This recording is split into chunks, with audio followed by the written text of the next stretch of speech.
Hello and welcome to Cybersecurity Awareness TV, episode number 408, recorded October 1st, 2022. My name is Mac Jackson Jr. I am your cybersecurity consultant and researcher.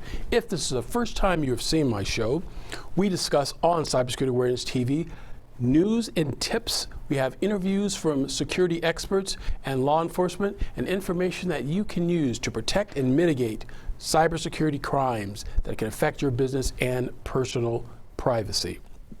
I would like to thank everybody who's been a part of our show over the years here at WWDBTV with Cybersecurity Awareness TV. And if you'd like to support us, we really encourage you to go to my website. That's at macjacksonjr.com. That's macjacksonjr.com. And we're also on all the social media platforms. You can find us there. Remember, folks, to share, like, and subscribe, and hit that notification button to keep informed on the latest tips regarding cybersecurity awareness. We're also on a Patreon channel at patreon.com/MacJacksonJR.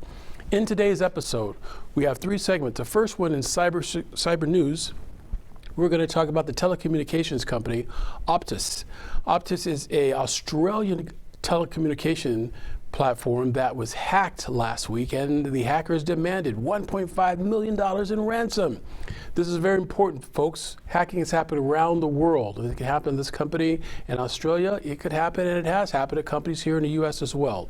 In segment 2, we'll talk about small businesses, how small businesses are at a higher risk for cyber attacks. Again, hackers are going after the big fish, but the little fish are easy, low-hanging fruit. We'll talk about that protection as well. And of course, like we do every week in our third segment, we talk about ways that you could protect yourself from these types of cyber attacks with tips and prevention. Our top story this week is the cyber attack that has affected a telecommunications company, Optus, OPTUS, an Australian telecommunications company, for over $1.5 million in ransom demands by the hacker.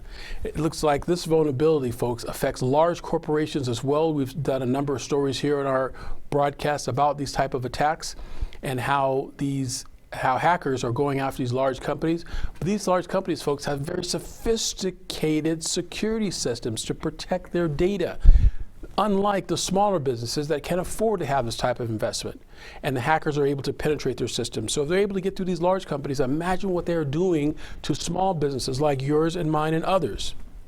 In this episode, we will talk about the Australian company that are fighting back with the cyber attack, and they are definitely fighting back, folks, and with our help as well. So in this episode, we'll talk about what they are doing. One of the largest telecommunication companies in Australia, Optus, provides mobile telecommunications, internet, satellite, and entertainment for business network for about 10 million customers each day. Last week, 11.2 million users had their private information compromised by these hackers. The information includes emails, birth dates, gender names, driver's licenses, and all of this type of data is privacy, folks. Oh, this story is amazing. Check this out from a report coming in from 7 News from Australia. The extortion note was uncovered by cybersecurity journalist Jeremy Kirk. Yeah, there's a pretty popular data breach forum where cyber criminals trade and sell data. It was published there Friday under the pseudonym Optus Data. 11.2 million users, it says. Data included email, date of birth, first, last name, mobile number, identification numbers such as driving license. And for 10 million Optus customers, email, full name, date of birth, gender, mobile number, address. Optus, if you are reading, price for us to not sale data is $1 million US. We give you 1 week to decide. It can be used for a variety of scams, and the effects could last years. You know, it could affect their credit records for years if people try to take out loans in their name. The purported hackers also provide 200 individual identity details to prove they are authentic. Current and former Optus customers named in those samples have confirmed their published details are accurate. There was a woman working in her front yard, and I had printed out her data and said, is this explained to her what was going on and then said, "Is this your data?" And she said, "Yes, that's my data." Online, the hackers claim no authentication was even needed, that the information was simply there, ready to be harvested. It didn't take a master thief to break into a fortress. All it took was somebody looking for a door and then discovering it was wide open. So they were able to pull that data out without like a login or password. The breach of trust with customers is catastrophic for Optus. Hackers are demanding the telco pay in cryptocurrency or they start selling on the dark web. From federal police, it is an offence to buy stolen credentials. Those who do face a penalty of up to 10 years imprisonment. Investigators have clues to work with. The extortion note is riddled with grammatical errors, says sale instead of sell, a possibility English is not their first language. Robert Ovadia, 7 News.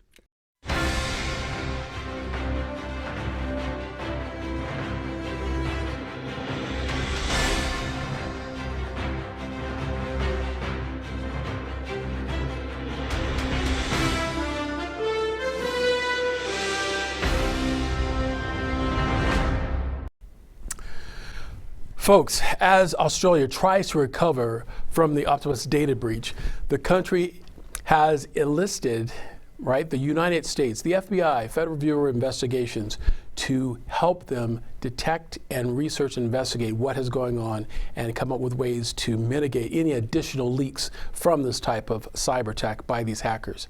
However, folks, the hackers said that they were just teasing and they didn't mean to do this attack, and the data that they've stolen, they're not going to do anything with it. Well, right, it's already too late. When they were on the site and stole the data, these hackers made copies of what they stole and then told the owners of the company and other people around the world their data that they took. So yeah, now the hackers are running because the FBI from the US and other worldwide law enforcement agencies are going after them. But they may not ask for a ransom from Optus from Australia, but they could sell the data to other hackers in the darknet. So even though they're saying they didn't mean to do this, it's still a criminal crime. We have another story we'd like to share with you from 10 News First. Check this story out. The FBI has been called in to help as Australia grapples with the disastrous consequences of the Optus data breach.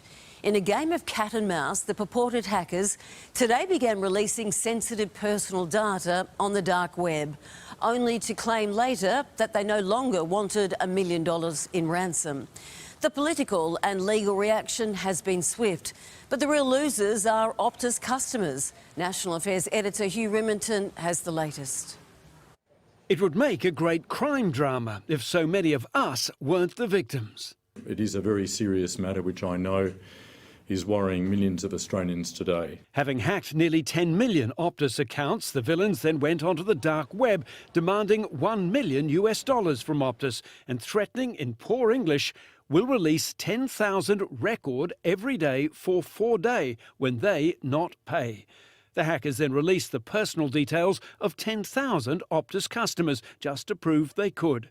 10 News First has found identities linked to the Defence Department, the Prime Minister's Department, at least half a dozen other government departments and agencies. Particularly concerning for private citizens are the passport numbers, Medicare details, personal phone numbers, home addresses and dates of birth, the complete cyber criminals toolkit. These people are now exposed to identity theft on a mass scale. A furious federal government says Optus exposed its customers not to sophisticated criminals, but to a basic hack. We should not have a telecommunications provider in this country which has effectively left the window open for data of this nature to be stolen. The head of Optus denies negligence. That it's not as being portrayed, that our data was encrypted and we have multiple layers of protection. But Australia's former top cybersecurity advisor says Optus was slack in its protections. All indicators suggest that there is no sophistication in this and that the Home Affairs Minister is right. This will be a very expensive experience for Optus, and frankly it deserves to be, because the evidence indicates they have failed their customers here in a very serious way. Then, as the FBI and other international agencies joined the hunt, a twist. The cyber criminals posting again. Too many eyes. We will not sell data to anyone. We can't even if we wanted to. Personally deleted data from Drive. Deepest apology to Optus for this went the message, ransom not paid, but we don't care anymore, was mistake in first place.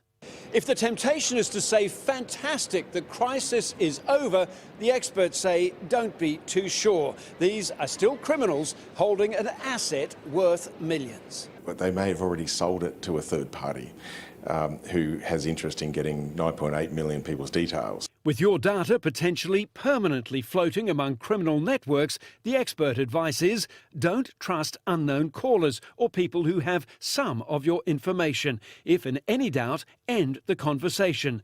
Never pass on two-factor authentication to a third party and watch for any changes in your accounts. Hugh Riminton for 10 News First.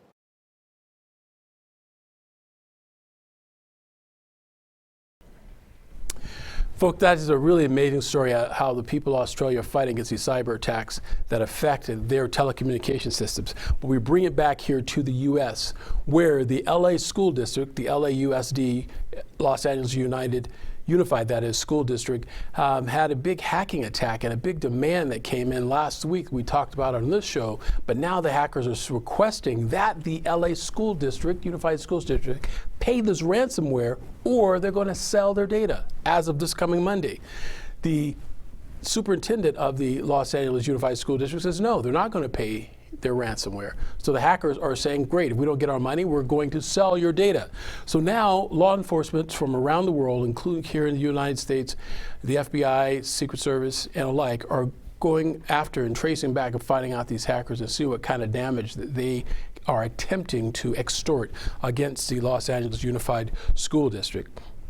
These hacking attacks from school districts has happened several different times, and it's on an increase. It's happened all over our country. Several elementary schools, colleges, and universities have had this type of demand. Some schools have paid the actual ransom to get their data back, while others have said no, they're not going to pay for this type of attack. Here's a story they'd like to report to you from CBS News out of Los Angeles. News now, the hackers who targeted the LAUSD are threatening to start releasing personal information on Monday. And they're trying to force the district to pay a ransom, but so far, the superintendent says there will be no payment. KCAL 9's Rick Montanez is live at LAUSD headquarters with more on what's at stake. Rick? Well, Juan and Pat, at this point, that deadline for the ransom is ticking closer. The district, though, has not said exactly how much the hackers are demanding. And as you mentioned, the superintendent says the district will not pay up. A cyber attack on the nation's second largest school district. LAUSD's digital system attacked over the Labor Day weekend.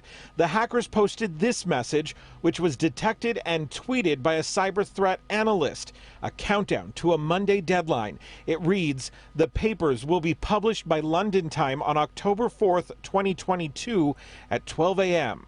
That would be 4 p.m. Monday here in LA. We were warned that we were susceptible to a hack. And at that point, we did not tighten up our security systems, which is unfortunate. Jenna Schwartz is a LAUSD parent and co-founder of Parents Supporting Teachers. She says she and other parents worry about the unknown. The hackers claim to have stolen 500 gigs of data, but experts say that's impossible to verify. There's add home addresses, there's a lot of information that's out there. So it's the unknown that's the scariest.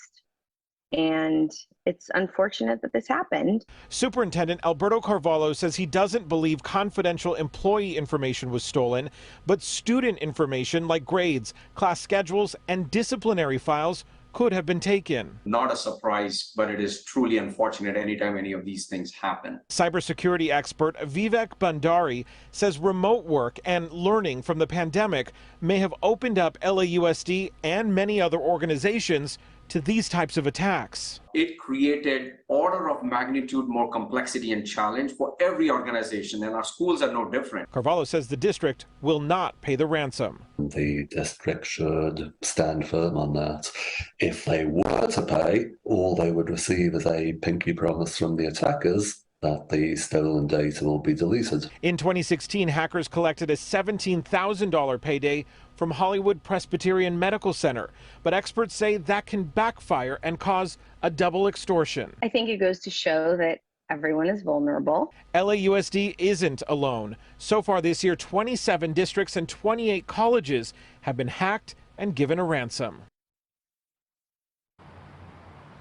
And tonight, the district says it is also working with law enforcement, which is advising them not to pay the ransom. The district says it will make public any relevant information about sensitive stolen data. Of course, we will be following this as the deadline approaches on Monday. One more note, though, experts say this is also a reminder to everyone to check your personal devices and make sure your security software is up to date. Reporting live at LAUSD headquarters, Rick Montanez, KCAL 9 News. Folks, as the hacking of organizations are on the rise, more and more businesses need to be proactive rather than reactive to these types of cyber attacks. A proactive company can mitigate some of the damages of these type of attacks by doing some of the simple things that we talk about on our show here. And that is one, making sure your passwords are updated, making sure that you have a cybersecurity policy in place where all your employees are trained for these type of attacks. Folks, we could do our best to make sure that we can fight against these types of cyber crimes. And folks, we could do something too by letting your friends know about Cybersecurity Awareness TV. Remember, hashtag Stay Cyber Woke. We'll be back after these messages.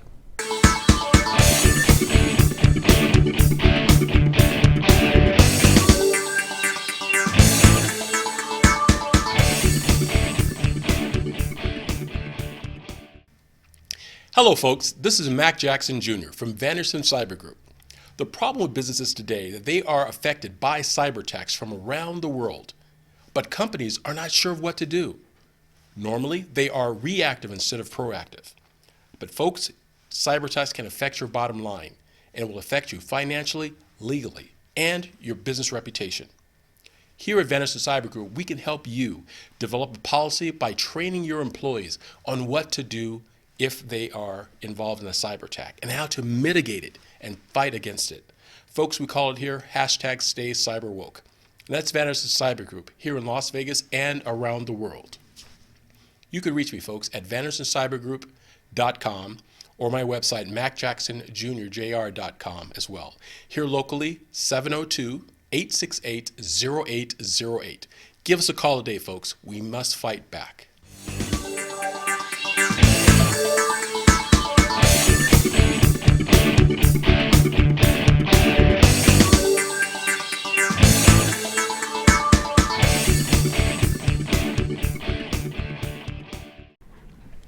Hi folks, welcome back to Cybersecurity Awareness TV. I'm your host, Mac Jackson Jr. In this segment, we're going to discuss small businesses and how much they are at a high risk of cyber attacks. Like we talked about in our previous segment, that large corporations like Optus in Australia have these type of cyber attacks, have been hit by them.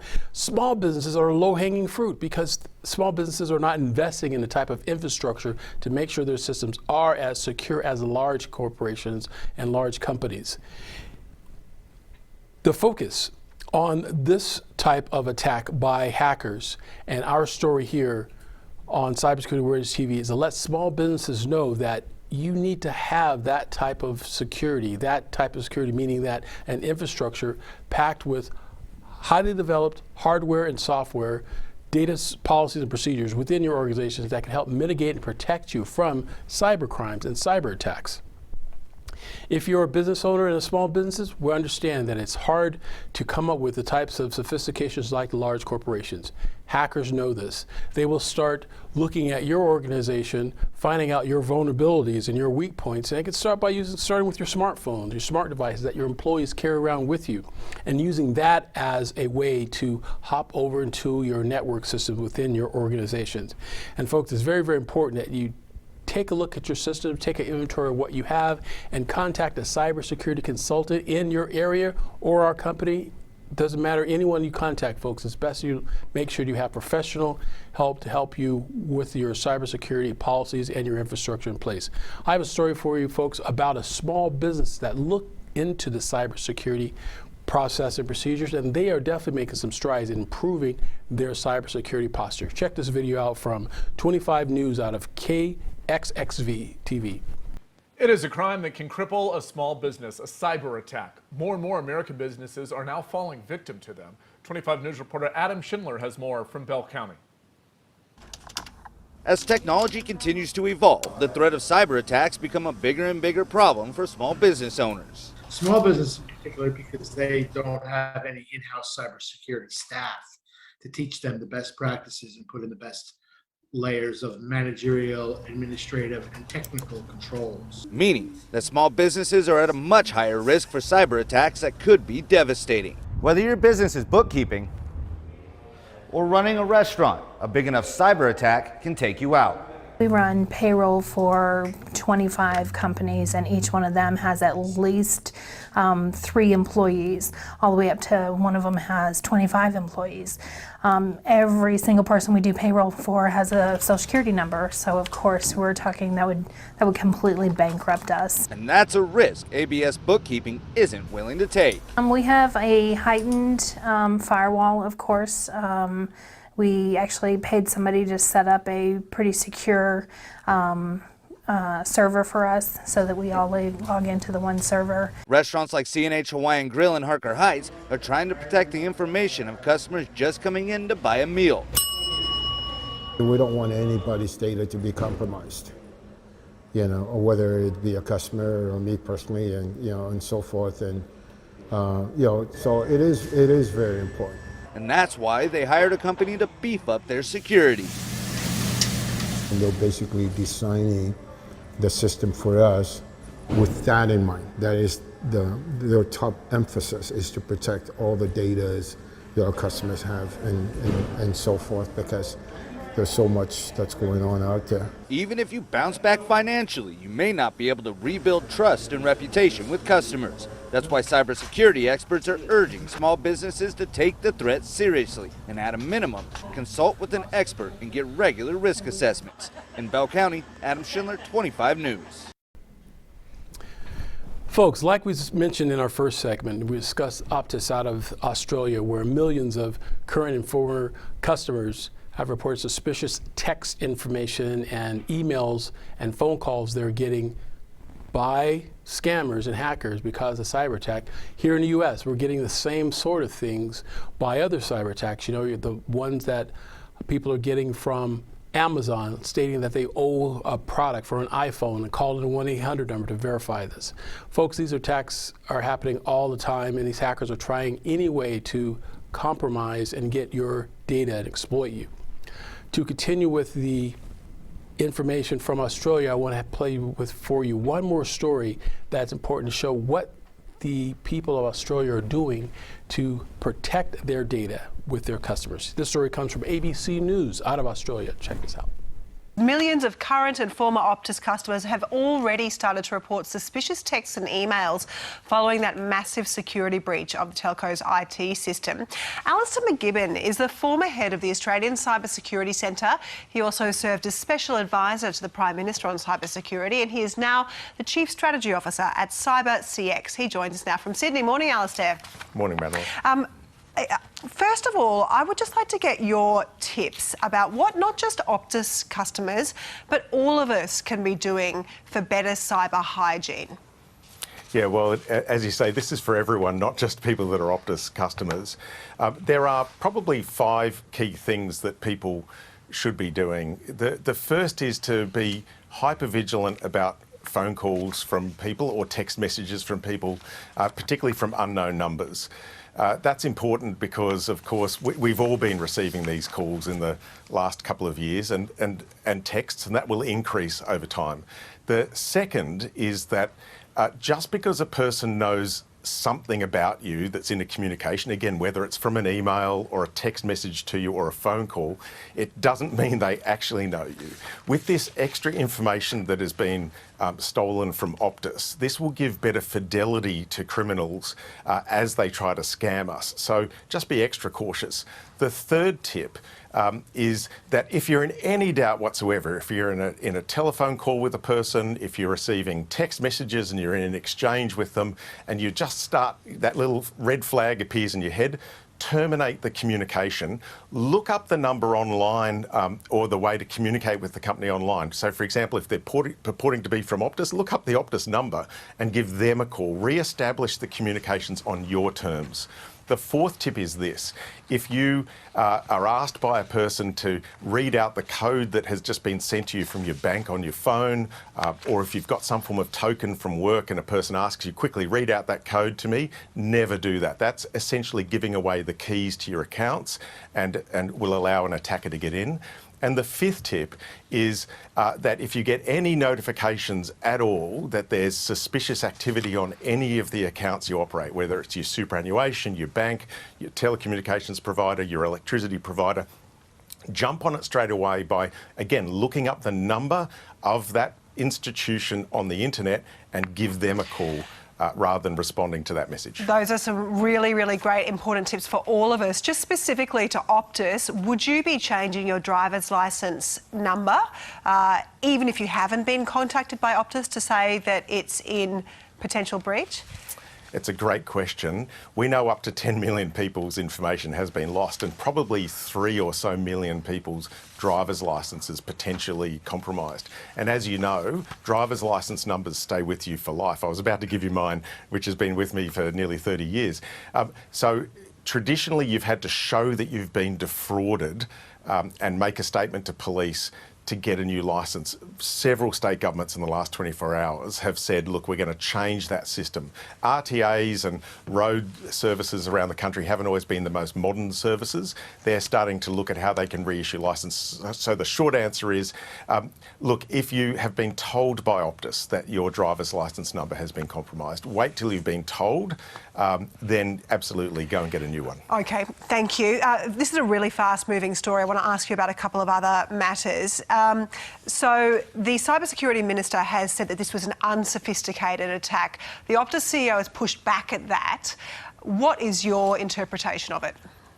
Well, with the information that we've seen to date, there's a pretty strong consensus in the cybersecurity community that this was not a sophisticated attack and that the Minister is right. Now, I just need to put some clarity on that. Computer systems are complex beasts. Sophisticated attacks can happen and information can be stolen, but sometimes you can leave systems open. And what appears to be the case in this matter, and look, it's a story that just keeps giving, it unfolds really rapidly over the last week, is that Optus has probably left a system exposed to the internet without the correct security on the front end of it. Investigations in time will determine if that's the case. I don't think it's helpful that the Optus CEO is necessarily hitting back on this. The Minister yesterday came out and said she was surprised that Medicare numbers were exposed as well, because Optus didn't tell us about Medicare numbers for the first 4 or 5 days of this matter. So Which isn't great, is king. right? I mean, that's not great to not be completely transparent about that. That's pretty important stuff. Absolutely. Can I just ask you what you make of the self-proclaimed hacker yesterday posting 10,000 details and then appearing to freak out and apologise and say, oh, I'm not going to do it, I apologise to Optus, I apologise to the customers. Do you think that that is credible? Madeline, I've spent about 30 years dealing with criminals. I don't trust them. So I'd like to think that this criminal has suddenly found goodness and light and decided the heat was too much and I'm deleting all of these 10 million details. I'm a bit more suspicious than that. I think there's a few other scenarios that may have happened. One, someone may have paid the ransom.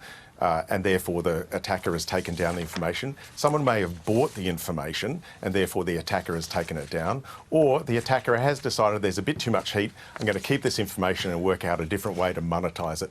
I just don't buy the fact that they have stolen all this information, gone online, demanded ransoms, released 10,000 plus details just yesterday, and then found the path of righteousness and decided to delete it all. It just sounds too good to be true. It did sound too good to be true, didn't it? All right, Alice McGibbon, thanks so much for sharing your expertise with us this morning.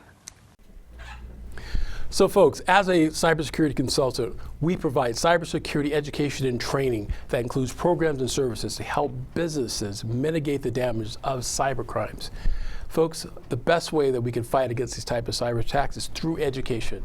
Hashtag stay cyberwoke, folks. We'll be back after these messages. Hi, I'm Judy Mario.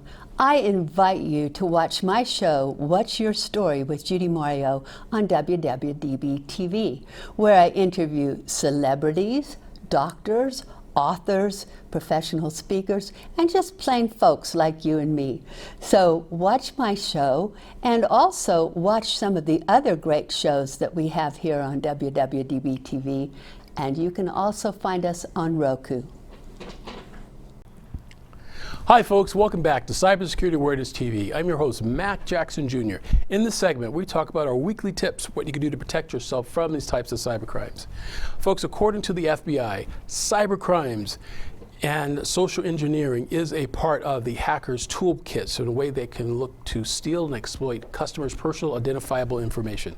It's important, folks, that you, as a individual, make sure that you protect yourself from these types of cyber attacks. Now, there are some things that we can do, and we're going to restate some of the things that were talked about or discussed in the ABC News story. The first thing I'd like to tell you is that first, do not trust any calls that you get on your smartphone, your smart device from people you don't know, claiming to be one of your vendors or a bill or something you owe. Second, do not trust anyone where you're giving your personal information. They may have parts of your information, but still do not trust them. In other words, they may call you stating that they have your name, they may know that you have 4 bank accounts, and they may know part of your social security number. Even with that said, that doesn't prove that they are who they say they are. What you need to do is do some research. Tell them that you will call them back. You will go and find a bank statement or your business card you may have of that particular vendor, or do your own research on Google. Find a phone number and call them back yourself to verify they are who they say they are. When in doubt, just do like my grandmother always said, hang up on them. All right. Number 4, if you ask to read your 2-factor authentication code back to them, to a third party, okay, let's say you get a phone call and you enter your 2-factor authentication and you get a code on your phone, but a third-party company wants to verify who you are. They want to know what that code is. Do not give it to them. No way. That 2-factor authentication, like it states, it's 2-factor between 2 people, not a third party. So if a third party is asking you to verify your bank account number or validate a code, do not do that. Please, folks, make sure the last one, investigate every account that you have from like your financial institutions using your smart devices, right? Treat it like we do our social media. We have Facebook, we have Instagram on our smartphone. Have the same thing on your phone regarding your bank account. Make sure you check each transactions on a daily or weekly basis. You find out anything suspicious, you let the financial institution know up front so they can investigate and make sure they can correct your account. And like we say always, folks, make sure you have a strong password. It's very important, having strong passwords in your system, and better yet, have a passphrase over a password. That will give you an extra layer of protection. These are just some of the things we can do, folks, to protect ourselves. And before we go, one last thing, folks. When it comes to your smart device, turn off your Wi-Fi. Turn off your Wi-Fi on your smartphones, folks.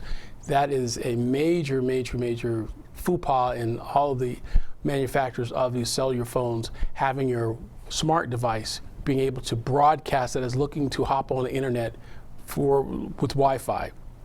Turn these off so you don't have this Wi-Fi, folks. We'll get into more about that in our next episodes. We'll talk about this more, but for now, just make sure you turn it off. That's all we have for you this week, folks, here at Cybersecurity Awareness TV. Hope you got a lot out of it, and do me one more favor and tell a friend what you've learned here on the show. We will see you next week on Cybersecurity Awareness TV. I'm your host, Mac Jackson. Take care, folks.